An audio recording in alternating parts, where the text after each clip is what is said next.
Naalala nyo pa ba ang mga babaeng romantically linked kay Manny Pacquiao?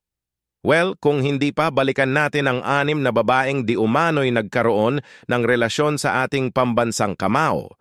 Narito ang ilan sa mga babaeng na link kay Manny. Rumored Pacman's women, 6 of 6. Angelica Schmeing, Angelicopter. Bukod sa 5, nasabit din sa chismis ang sikat na radio disc jockey na si Angelicopter na di umano'y naging babae din ni Manny. Nagsimula ang chismis sa isang blind item noong 2011 kung saan sinabing kaya siya nawala sa Good Times with Mo Twister sa Magic 89.9 ay dahil nabuntis daw siya ng pambansang kamao. Pero itinanggi naman ni Angelicopter ang chismis. Nang una kong marinig iyon, siyempre sa sarili ko, alam kong hindi totoo, sagot ni Angeli.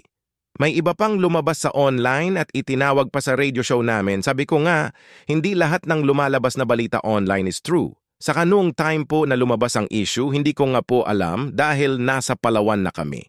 Iyon ang reason kaya nawala ako sa show namin ni Mo. Paliwanag nito, na-interview ko siya minsan sa isang boxing gym, then minsan sa isang basketball game sa Alabang. Wala umano silang personal relationship ni Manny at hindi rin totoo na lumalabas sila.